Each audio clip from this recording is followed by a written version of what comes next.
Welcome to the webinar Production and Processing Methods Matter, New Approaches to Food, Commodities, and the Environment. I'm Karen Hansen-Kuhn at the Institute for Agriculture and Trade Policy. IATP works locally and globally to achieve fair and sustainable food, farm, and trade systems. So today we have some really great speakers, and I'll go over just a few housekeeping issues first. I think Lily has a slide. Great. So today, for any questions you have, you should be submitting them throughout the presentations. And please use the Q&A function on the bottom right of your screen. Use chat for any comments you want to share, but we'll be primarily monitoring the Q&A function to ask questions. Also, we will be recording the webinar and sharing it with everyone who registered for the webinar within about a week. So let's get started. Since the beginning of our current trade rules, whether at the WTO or in the many bilateral and regional agreements that followed, there's been an uneasy and complex discussion about the extent to which countries can enact rules on imports, on the way imports are produced. Products that seem identical can be produced in ways with very different consequences for the environment and social functions. WTO rules were written to ignore those differences, but they matter. They matter to consumers, environmentalists, farmers, and workers around the world. We're in a moment now when the old assumptions about trade rules are being questioned. Now, this goes well beyond the chaotic imposition of tariffs that we're experiencing now, but really debates on whether and how it's fair to impose rules on imports that set conditions on how they're produced. One example that's especially clear right now is the EU deforestation regulation, or EUDR.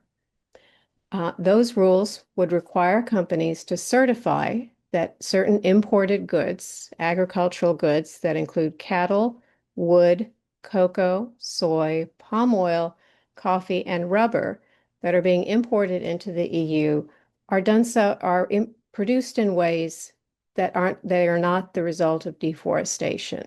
There's similar legislation that's been introduced in the US and UK and being considered in different countries, but it's the EUDR that's on track for being implemented.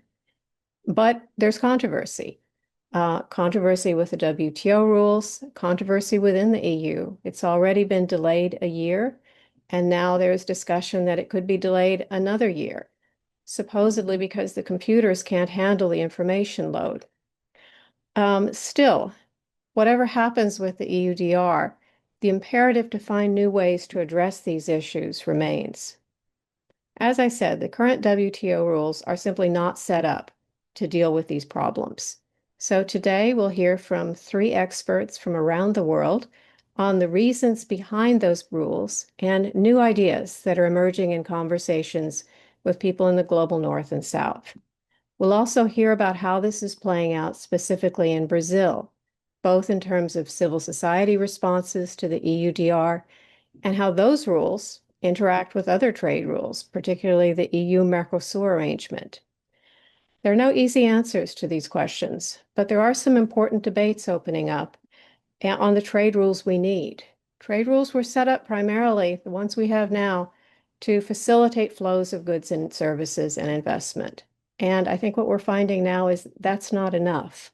We also need rules to manage the relationship between those trade flows and the imperative for a just transition for agriculture and the climate. So today we'll begin with a presentation from Irene Musselli. Dr. Irene Musselli is a senior researcher at the Center for Development and Environment of the University of Bern. Before joining the CDE, she worked for more than 10 years in the trade division of UNCTAD. Irene holds a PhD in law from the World Trade Institute / University of Bern and an LLM from the London School of Economics and a law degree from the University of Pavia. Her main research focus is on trade regulation and natural resource governance. She's published research on a wide variety of trade policy issues in commodities. Irene will be giving us some background on how these issues have come about.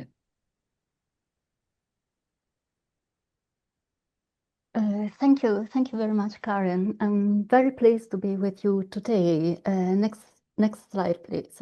And the question I was asked to address is why has the WTO failed to address PPM satisfactorily? And it's quite a demanding question. I would like to approach it by very briefly recalling a bit what PPM are, and I will link with what Karen has just said. Then move on to very briefly outline what the key requirements are under WTO as regards PPMs, and then move on with the core matter of my intervention today, practical difficulties in addressing these requirements, and some systemic issues that underlie this complexity and that are very difficult to handle. So next, please.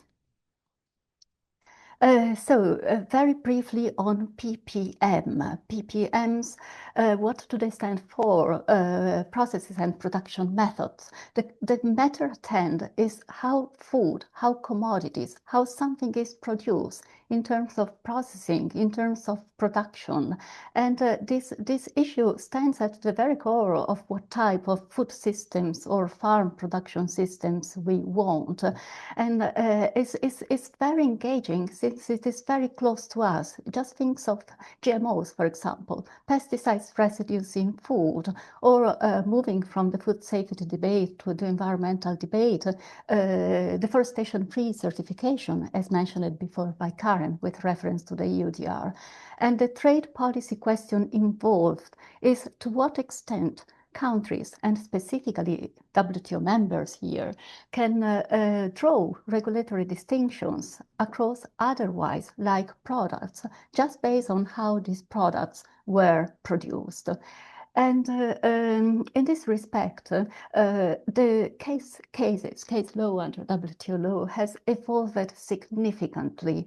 And as of today, we can quite comfortably say, next slide, please, that PPMs as such, these distinctions based on how products are produced, are not as such illegal under WTO law, insofar as they are not protectionist and they are not discriminatory. But there is a but, and I will explain that after.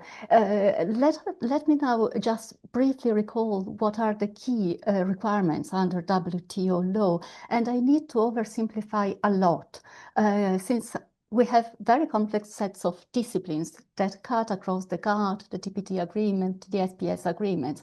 But to put things simple, we essentially have three sets of requirements as regards these regulatory distinctions between like products based on how they are produced to be WTO compliant. First, these PPM measures shall not be discriminatory. That means that they should not favor domestic producers or producers from specific set of countries.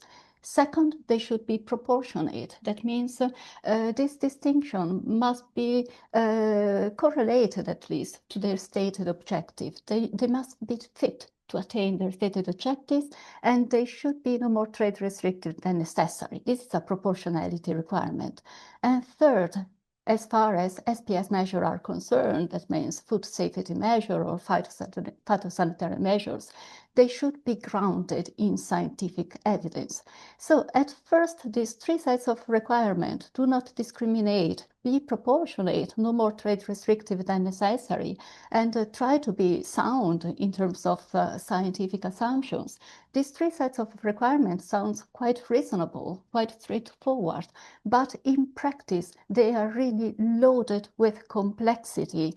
And if we look at past PPM cases in the WTO context, most of them have passed these PPM measures in principles, but they have failed on very specific technical and factual grounds. And next slide, please. Allow me to exemplify this complexity with reference to the first and perhaps the most important requirement. Do not discriminate when you draw distinctions across like products based on how they have been produced. Well, it sounds relatively simple, non-discrimination, but when implemented in practice, it means a lot and it can be very far-reaching in terms of inquiry. You need to make sure that you do not affect some effective equality of competitive opportunities between, for example, domestically produced goods and goods that are not imported, that are imported. And this is a factual thing.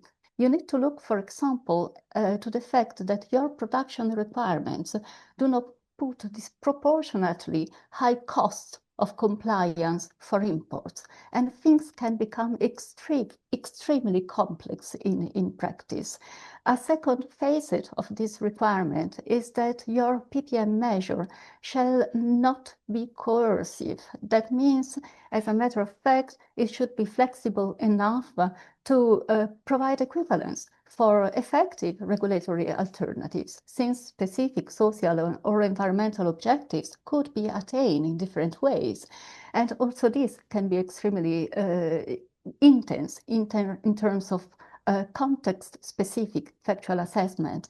And finally, the most complicated thing under the non-discrimination, this is very much TBT, Article 2.1, your regulatory distinctions between like products based on how they have been produced needs to be calibrated to the sustainability risk involved. This was very much the tuna dolphin case, for example, where so many pages in the case were spent on assessing whether distinctions in required tuna fishing methods in different parts of the ocean were justified by the different risk involved for dolphins.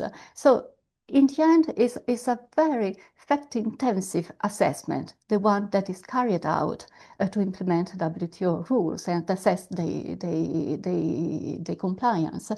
And it turns out into something quite subjective, quite discretionary. And this complexity, in my view, point to three sets of very complex underlying issues. Next slide, please. Issues that the WTO dispute settlement body as such is not in the position to address. The first is some indeterminacy of trade law. WTO law, and specifically the GATT and the TPT, the SPS, less the Agreement on Agriculture perhaps, does not really set bright line rules in terms of what is permissible or not as regards production requirements and discriminating between goods based on that. It sets standards. And by standards, I refer to very open text read language, like things should not be unduly or arbitrarily discriminatory, balancing test, this type of things that require some weighting and balancing and so on. And so it's vague.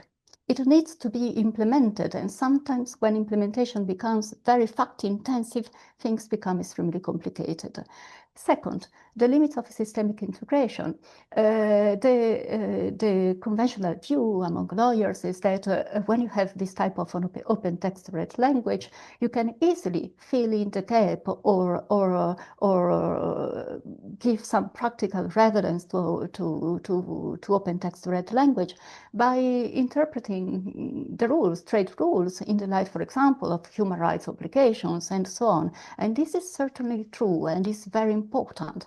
But the problem with PPM cases, like the tuna dolphin case, the shrimp turtle case, and so many others, is that the issue at stake very often are not matters of law. They are matters of fact. For example, as referred before, if distinctions in required fishing methods, tuna fishing methods in different parts of the ocean are justified by varying risk to dolphin. Constitutional principles will not help you in this inquiry. What you need is technical, scientific type of knowledge. And this brings in the third systemic issues, in my view, at stake. is a very uneasy science policy interface, because it's easy to say that an SPS measure is justified if scientifically grounded, but science is very much contested, scientific assessment. Just think, for example, of agrochemical toxicity, whether glyphosate is a carcinogen or not. We have so divergent views across extremely reputable and authoritative scientific bodies. And same for GMOs, their ecosystem impacts. We have different epistemic practices within science. Science is not unique in its outcomes. And the SPS jurisprudence has complicated things further by introducing a number of specificity requirements and so on. But I don't want to get into too much technical details. I have flagged in several things and viewpoints, and for those who are interested, you may dig in further. And in the last slide, next please. I have just listed two publications from the CDE where you might wish to find more details. Thank you for being with me. I hope I respected my 10 minutes. I went a little bit fast. Thank you, Irene. That was great and just on time. As we said, we'll be sending around the recording, so you should be able to see those links later too. So this was a really good explanation of how we got to the situation we're in now and some of the complexities that are confronting efforts to regulate these issues. Next, we'll have Sophia Murphy talk about a new initiative where, with the Agreement on Agriculture, rather than simply accepting that these are the rules, there's been a really active debate on what are the rules we need now among people in different countries. Sophia joined the Institute for Agriculture and Trade Policy as Executive Director in October 2020. She's a food systems and international economy expert whose work is focused on resilient food systems and international trade. Sophia has worked with civil society organizations as well as with government, intergovernmental organizations, and universities. She has a PhD in resource management and environmental science from the University of British Columbia. Thanks so much, Karen, and it's a pleasure to be here. And Irene, that was an amazing 10 minutes, really. I've spent a long time dealing with the WTO and its rules, and it's always so difficult to distill those complicated rules, which have this rather blunt impact on our lives. So I appreciate that very much. I wanted to just in my 10 minutes say something brief. It'll be sort of zooming out, and then I think with Maureen we'll zoom back in again and look more specifically at Brazil and its grappling with these rules. And zooming out to say, maybe some of you know this on the call and some don't. IATP has a long history, founded really, objecting to the logic of the trade agreements, including the World Trade Organization and the principles it embodied, because we didn't see them capturing the public interest sufficiently. And at the same time, we've also, for the almost 40-year history of the Institute, insisted that trade matters and that trade happens and that we need better rules, that we don't just opt out, and that national sovereignty has important limitations. And I think we're justified. There's a long, now rich discussion of what food sovereignty means. And in that discussion, there's a lot of exploration of what sovereignty looks like outside of a nation state configuration. And I think that that's one of the things we've always wanted to uphold at IATP is that we have responsibilities beyond our borders and we have to deal with those problems together. So the project that Karen mentioned was a few of us. One of them, Irene's colleague, Elizabeth Borghi-Bononomi, and another, Caroline Dahlman, with a long history of working on gender in particular and trade, talking among ourselves about what we would want a trade agreement to look like, which is not a new idea, but pushing that idea at a time, I think, now when there's really much bigger appetite to say what we have isn't working. The governments haven't been able to adapt with the WTO system. Those negotiations haven't been fruitful.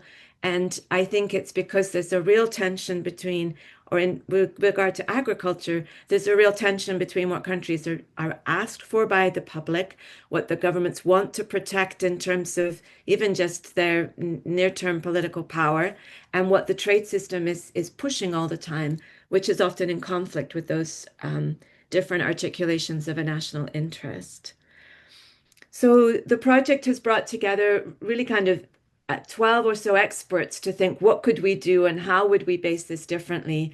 And one of the papers published on our site and also available at the University of Bern is a background, ways in which the WTO rules were not addressing problems that were important at the time, and ways in which the agreement hasn't been able to adapt over time as the challenges facing our food sovereignty have evolved.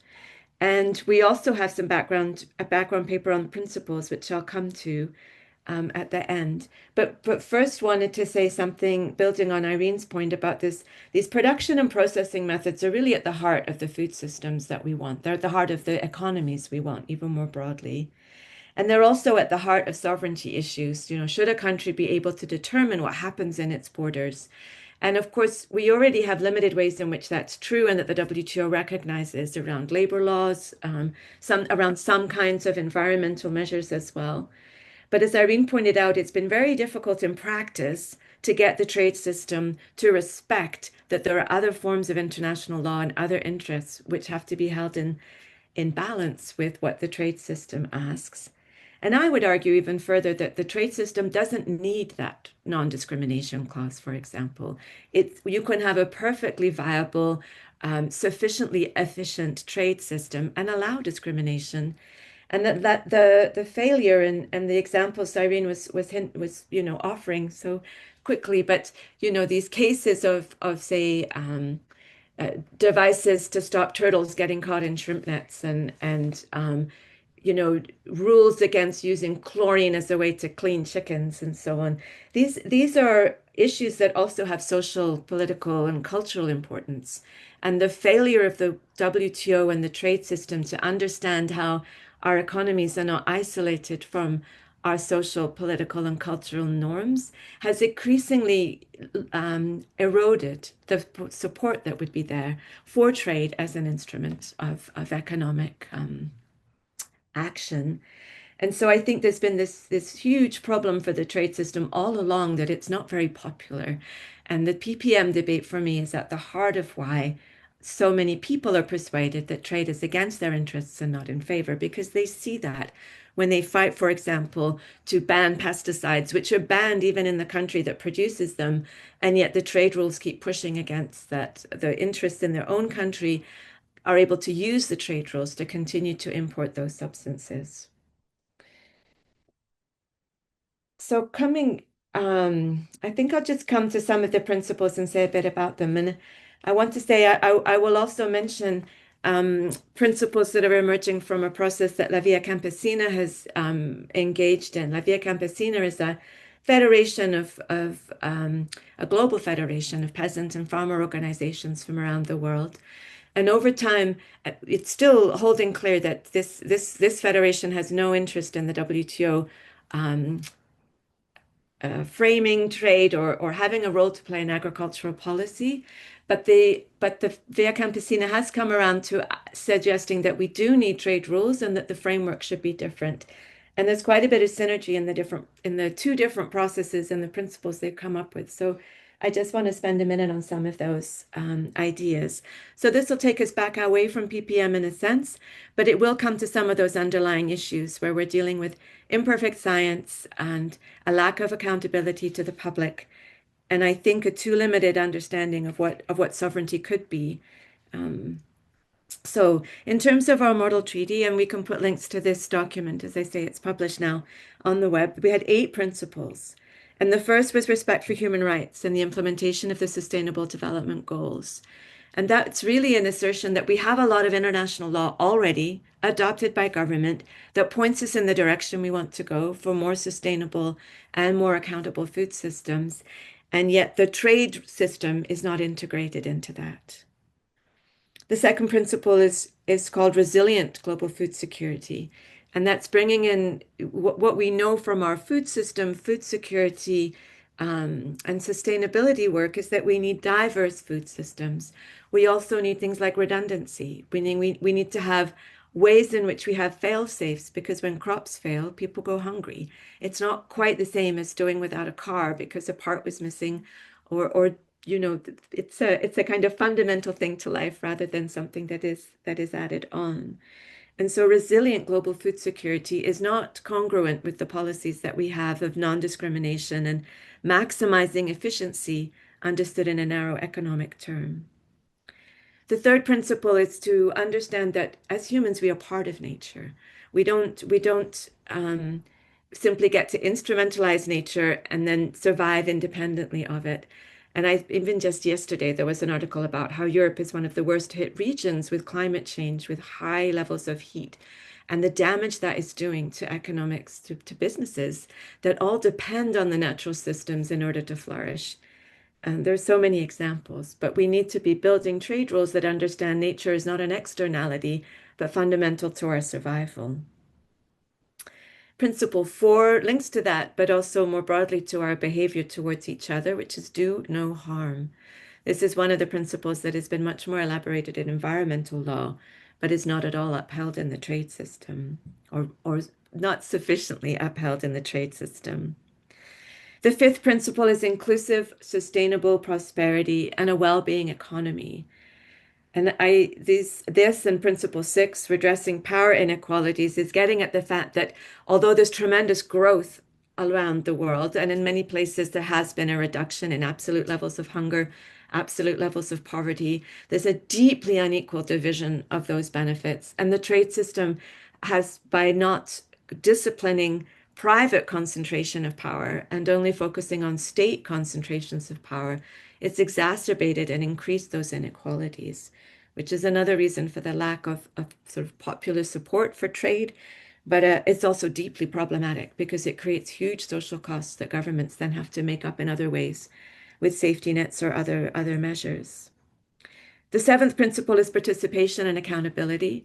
And that's one of the ways in which the existing trade system really falls down. There's been this tendency from, highly secretive to even more extremely secretive processes and ways of negotiating trade that exclude everybody, including people from one's own government, including legislatures, too often. And there's really no accountability mechanism when those lawyers in the dispute settlement system meet 3 or 4 and decide what they think of an environmental rule. It's been a huge fight just to allow public interest organizations to present relevant testimony in those hearings. That has happened, but it took a lot of time. And there's no kind of redress for people if they don't agree with what's happened, or if they would argue, as Irene suggested, that this very technical and narrow interpretation of the law is not doing justice to its intent and is sort of paranoid with regard to trade openness and not sufficiently responsive to social demand. The eighth principle is around international cooperation and governance, and it comes back to this point, which that we have other international agreements that we have to uphold, and many of those will be upheld in our production and processing methods. Reducing the amount of greenhouse gas we emit is one of them. Ensuring decent wages for farm workers, that would be another. Banning substances that are medically harmful might be a third. So this idea of giving the trade system a chance even to interact, because governments have not encouraged that conversation, but also allowing environmental and other agreements to have standing in the trade conversation. These will be really important ways in which we would reset a trade agreement and change the principles on which it's based. And I'll just take another minute or two just quickly to go through Via Campesina's principles, and I can, between us, I'll put a link into the chat on where you can read this for yourself. But their foundation, again, is that trade must respect the rights of people and communities and ecosystems ahead of profit, that democratic sovereignty must be upheld. And this is a national definition in this case, because that's the entity which engages with the multilateral system. Prioritization of regional trade over transcontinental, insistence on fair markets. So access for small-scale producers to price support and income guarantees, fair wages, public observatories, which have been now become more common in Europe in particular, so that pricing transparency and contract laws um, are more accountable. Banning of harmful practices, including dumping, selling at below cost of production, subsidies that are channeled solely to corporate agribusiness, and speculative trading should be banned. Via Campesina also focuses in particular on currency, so that the way in which currencies affect what is traded and how much, what prices are, needs to be better regulated to support more equal exchange for all countries. And defending the commons, so that trade must protect land, water, biodiversity, and commons rather than allowing its exploitation. And I think that final principle, that ultimately an IATP is very much committed to this. We need an economics that supports our objectives for sustainable development and the right to food. And the trade rules need to conform with that basic imagining what our economics is for and what it is we value in a well-being economy. Thank you. Thank you, Sophia. I appreciate you bringing in the Via Campesina principles as well, because I've heard those were underway, but I hadn't really heard much about what they were yet. And I know you were at a conference recently where people were talking from around the world about those issues. So finally, we have Maureen Santos. Maureen Santos is a political scientist, ecologist, and climate justice advisor. She's coordinator of the National Advisory Unit of FASE, the Federation of Organizations for Social and Education Assistance in Brazil, and also a lecturer in the International Relations Department of the PUC Rio University and coordinator of the environmental platform at BRICS Policy Center. She's a member of the Brazilian Front against the Mercosur European Union Agreement, representing FASE, and a member of the National Council of Civil Society in representation of the Grupo Carta de Belém. Maureen, please go ahead. Thank you, Karen. Hello, everybody. It's a pleasure to be here, and thank you, IATP, for the invitation, and thanks for the presentation of Irene and Sophia. So I will talk, pass please. I will talking about the next slide, please. I'm talking about the EUDR that's already Karen presented, and also focus, as she mentioned, about the Brazilian impact and about the comments and positions of the Brazilian civil society organizations. So, as mentioned by Karen, the European Union Deforestation Regulation, it's reshaping the global trade, especially in agriculture commodities linked to deforestation. So, pass please. It requires that products such as soy, beef, coffee, palm oil, and wood entering the European Union are deforestation free. So it means that they cannot come from areas deforested from after 2020. I'm sorry, this is in Portuguese, but they can show you the Brazilian exports to European Union last year. So you can see here the list of the main products. So the coffee, soybeans, the palm oil, the meat, the wood, cocoa, and I don't know borracha, how it makes. So this is, you can see also in the last column, the position of the ranking of exports from Brazil. So related to the coffee, is the first country in the world that import coffee from Brazil. Soybeans, you mean the second. So it's a very important market for Brazil, trade market for Brazil. And with this regulation, it creates obligations for full supply chain, traceability, and due diligence, with penalties for non-compliance, including exclusion from the European Union market in the future.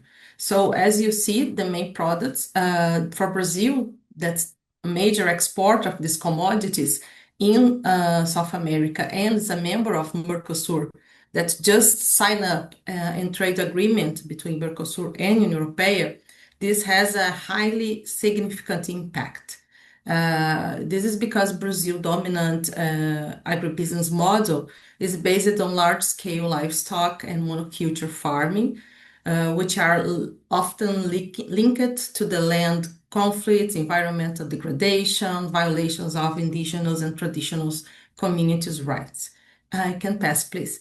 So although the regulation was supposed to take effect in last year, in 2024, its entry has been postponed for this year, for December of this year. Part of that is because the negotiations inside the European Union Mercosur agreement, so to close the agreement, this is one of the negotiations behind. But at the same time, there is a lot of technical challenges inside the European Union to organize and to be ready for this new system. And just last week, probably some of you read about that, the European Commission considers the proposal to postpone for one more year. Also, they are saying that there is a kind of IT issues that it's implied need more time to put this system ready to implement these regulations. So I want to talk about now, because it's a very short time, about the Brazilian organizations. Can you pass, please, the slide? So there is a huge debate in Brazil in the last years about the perspectives of opportunities and challenges and concerns about this regulation. For the side of opportunities, the Brazilian organizations recognize that it can push the agribusiness sector for a more sustainable practice and provide leverage for indigenous and community rights. Also pressures the companies, now the corporations, to improve transparency and accountability in supply chains. At the same time, it can strengthen domestic environmental protection law and its enforcement, because as you know, we have in Brazil very important and good laws, although we have some step backs during Bolsonaro government, and the Congress is keeping pushing against the environmental protection. But from the laws that he already has, there is a huge difficulty for the enforcement, and the obligations to the agribusiness sector can really pursue and implement the law. So can you pass for the next one, and then one more. Yes, okay. I think I don't remember, I think it's on March or April this year, I published a policy briefing with IATP, and we mapping some of the main positions of the Brazilian civil society related to the regulation, the EUDR. So, for example, the articulation of indigenous peoples in Brazil, a PIB, they was monitoring the development of EUDR since 2020, and they're doing a lot of travels to European Union countries to make push and make pressure in this debate. And they argue that the text contains some loopholes that prevents the effective protection of the indigenous people and local communities from the pressure of commodity production in several areas in Brazil, which also affects the global climate balance. Also, there is a huge debate. Can you pass one more?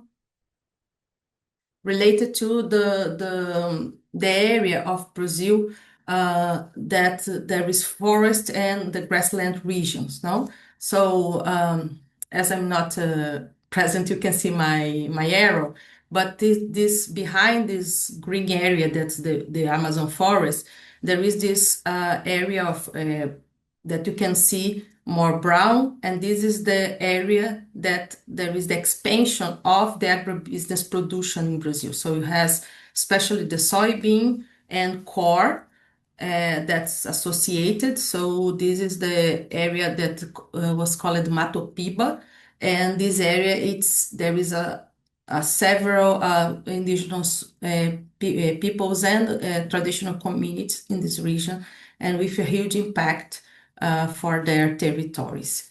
Now you can return 2 slides back. Sorry. One more. Okay, so there is some concerns about in the civil society about the EUDR and challenges. First, because there is some organizations that argue that the EUDR may actually reinforce some structural inequalities in international trade. And because of that, this can affect small producers and the traditional communities. You are seeing right now, for example, that because of these unilateral measures that the European Union is pushing, the global South countries is pushing this debate of unilateral trade measures to environmental debates. For example, in the UNFCCC, there is this preparation to the Conference of Parties in Brazil, in Belém, in November this year. There is a huge debate in Bonn in this SB's negotiation because China, India, and other countries for Global South want to push this debate of new unilateral measures inside the debate of just transition.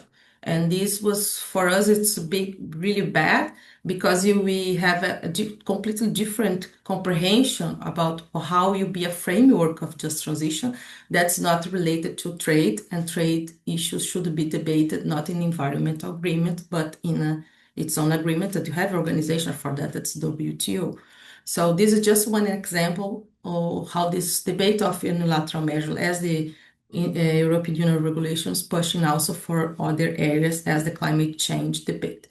Also, other concern is that this tends to neglect fundamental social environmental dimensions of the territories most affected by the regulation. As the example of the biome Cerrado that I just showed you in the map. All this area that was brown in the map, it's an area from this biome Cerrado. That's a biome that is very important. It's a kind of savanna. It's a very important for the production of the water in Brazil. And this is a transition biome for the Amazon forest. So all the biomes, because the ecosystem, they work together, no? As I call it, for the ecosystem equilibrium. And you create a disaster of deforestation one, you create an outcome really bad to the impact on the other one. And the other one is the contradiction between the regulation and the European Union Mercosur agreement. Why?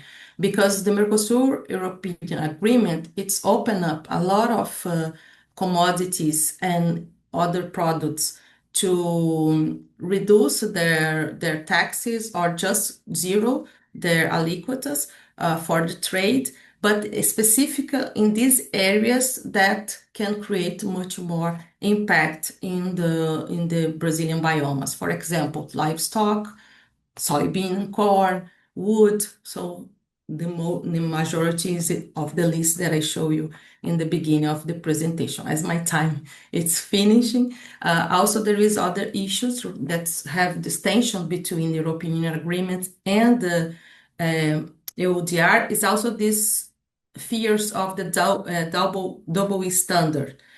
Because as we strong support this environmental regulation, and I told you that the European Union can undermine some of that because they prioritize the liberalization of the trade and they not focus on the safeguard. So the safeguards related to the European Union is really, really bad, related to the it can be to ensure that the environmental protector can be more strong than the free trade.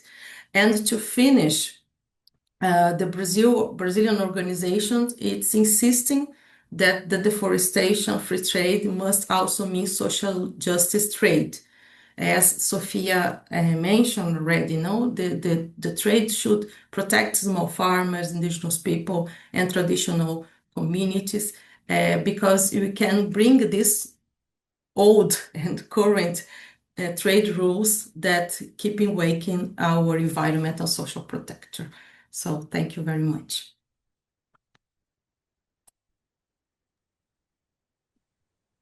Thank you, Maureen.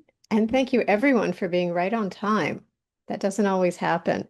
I would encourage people in the audience to introduce more questions. I think we'll also have some time here for the panelists to make longer responses. But to start with, we have one question about the meaning of the term least trade restrictive. And I would just add to that, we did some work last year on Mexico's restrictions on GM corn and the decision that came out in favor of the United States.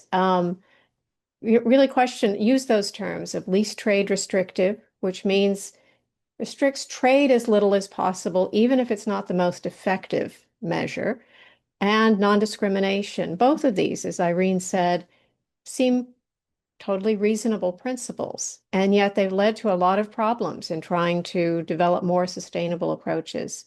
And I wonder, especially for Irene and Sophia, if you have grappled with those issues in the AOA reimagined process or in your own work. Like, is there a better way? How do you see those terms guiding these decisions, and is there a better way to approach them? Thank you. Perhaps I may step in two ways. I like the question because it points exactly to the problem with WTO law. So what do we mean by that? That sounds nice, but in practice, what does it imply? And I first reply to the question. It means, as implemented in a case law, that no reasonably available alternative is there that achieve the same level of protection. And from this type of language, you see that it says all and nothing. And that is the problem with this type of very open textured language. And I do have a position on the issue to reply to Karen. I think we should be cautious with this type of language. And we should move a bit beyond and try to be a bit more textual and prescriptive and more pragmatic in terms of having a minimum agreement around practices. So moving to some way, but this is my personal position, from standards back to rules, focusing on very critical issue areas, from the judiciary to the legislature, back to less open textured language. And then it carries problem. You risk to become too prescriptive. And also it's very costly to be prescriptive. That is why standards, by standards, I refer to open textured norms, like this one, no more trade restrictive than necessary. It's less costly than agree on rules. Rules say exactly what you should or you should not do. But it avoids ambiguity. It forces people to agree on something concrete, some key technical parameter. In my view, this could be a way out. That means be not that ambitious. We need to find some agreement on some important technical parameter in critical intervention areas. And I think we have discussed that in the context of the agreement on agriculture. The language is still very much, because the agreement on agriculture, reimagine it, is very high level, so is a framework. So necessarily the language still is quite broad, but we are thinking about how then to move from formulation to implementation. And there I will hand it over to Sophia. Because that's where the, rubber hits the road, or where the devil comes in the detail. Yes, I think I get what you're saying, Irene, and maybe it's the wrong analogy, but there's a little bit of the, argument over a constitution that protects our rights, versus a more British system of, over time precedent sets these protections, and occasionally a law will come and uphold something that has been judged to be needed. And the problem with something like least trade restrictive is in some sense you could never satisfy it. Just like you would never satisfy a perfect food sovereignty or a perfect. And so we're trying to I think what we're trying to do overall, and the least trade restrictive, if it were one of many things that you considered, it's a useful thing to consider. But if it is given this preeminent role over all the other principles that you're trying to uphold at the same time, like not destroying your environment and respecting your national laws for public safety, then you end up in a distorted relationship, which is where I think we are now. And I wasn't sure if the question was also asking in a practical way. And I think in a practical way, economists generate models to say that this is restricting trade this much and it's too much in proportion to what the gain is supposed to be. The practical application of these laws, which I know better in relation to how the public purchase of food is judged to distort the price of that commodity in the domestic economy. And I know that the models they use, I would argue with their first principles. They assume things about how the economy works that ignores the presence of distorting concentrated power, for example. So if you were doing least trade restrictive and you were serious about things like corporate concentration and the need for respecting certain minimum rights, not simply purchasing power as your indicator, then least trade restricting would be less of a problem than it is.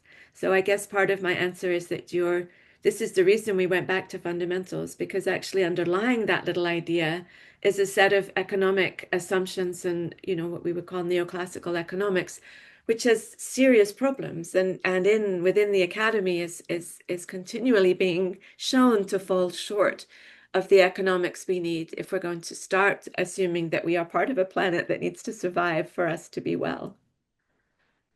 So there's a lot of ways to answer the question, but I would say they apply that principle not well by applying it too narrowly. So I have a question for Maureen, also maybe building on the question in the Q&A. I mean, from what you're saying in Brazil, the way this is seen, I think there are some reasons civil society groups support the implementation of the EUDR and even think it may need to be more ambitious in including the Mato Piba region and the other biomes. On the other hand, we can all see ways it could go wrong. And I wonder, I don't understand, are there mechanisms built in to fix the problems as they evolve? Some kind of discussion among the governments to resolve problems. And then alongside that, does the new EU-Mercosur deal, if it goes through, does that constrain that flexibility? Because these are messy issues with no easy resolution. How do you see that? Okay, thank you. Um, Mercosur agreement and Mercosur European agreement, they has a process for kind of civil society listening or consultative council that will be created after 2 years of the agreement into force. But we really don't have too much, as it's not ready, really you are very afraid that this mechanism is just to to mention that there is a participation for civil society, but really don't mean anything related to the pressure delivering things or changing the way it comes, no? So and connecting to these questions from Stephen in the Q&A, there is in this new the final version of the agreement a kind of rebalancing mechanism. That's a kind of dispute settlement process that if Brazilian or other Mercosur country feel that some of the rules it's already affecting one of productive area or environmental issue or human rights and etc., they can make some provisions that can pressure European Union or measures like the European Union regulation to a dispute settlement measure. It's not very clear because they was just included in the end of this, but this show up a kind of inconsistency related to both documents or procedures. So other part of the agreement, they also talk about some risks, and this part specifically, this one about the trade, how you mentioned here, the technical barriers. No, there is some part of this this chapter of trade barriers that talk about when the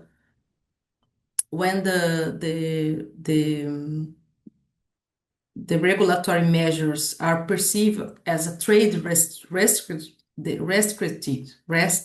sorry, there is a risk of regulatory chill, as they know. That means that there is a void by the regulation to enforce some strict environmental deforestation rules to avoid kind of trade dispute, no, because of this rebalancing mechanism.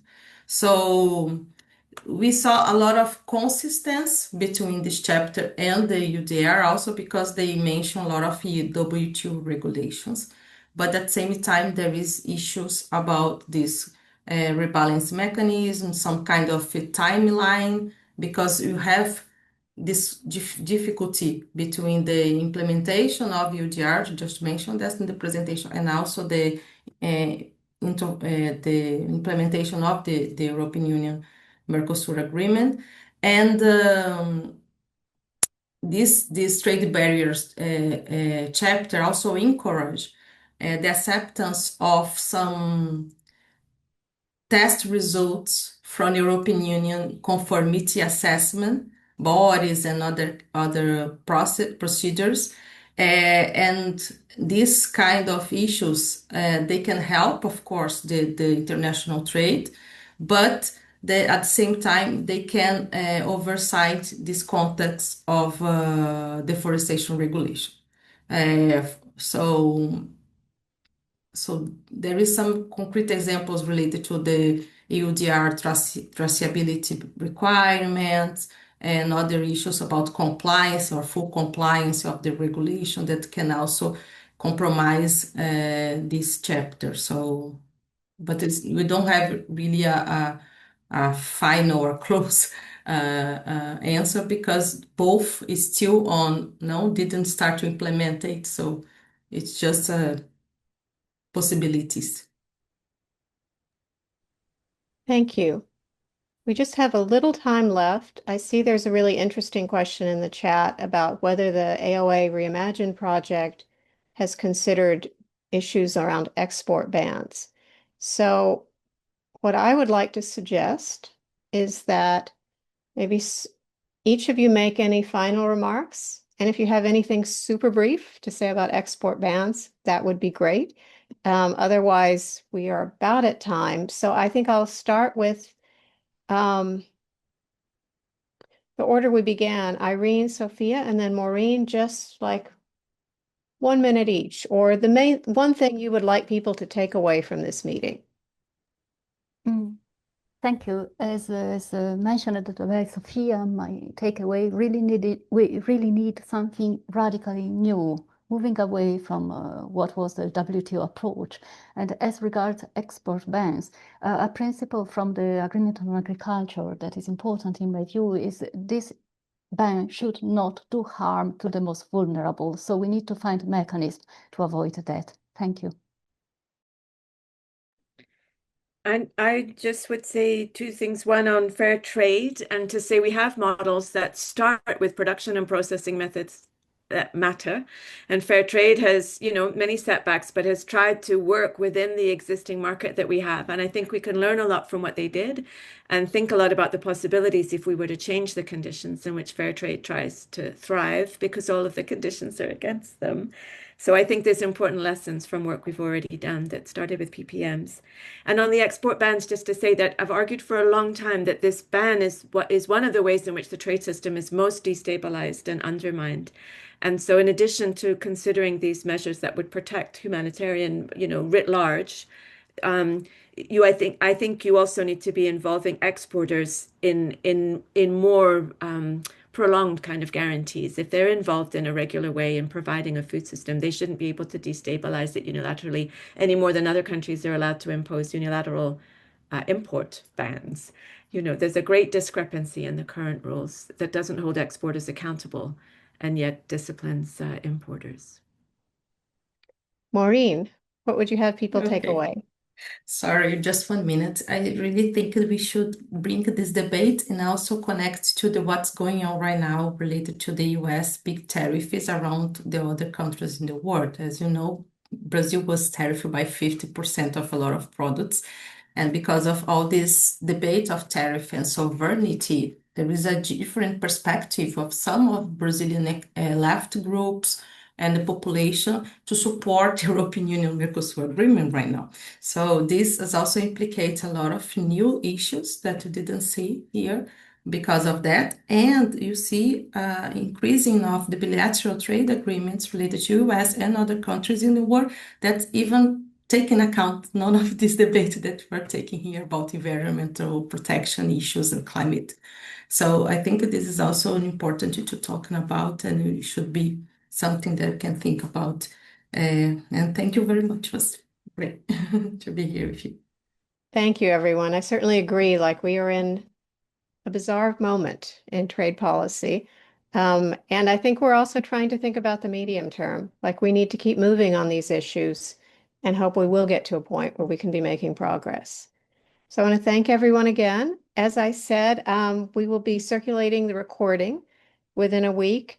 If any journalists have joined the call and want to talk to the panelists, please reach out to communications with an S at iatp.org, and they can put you in touch.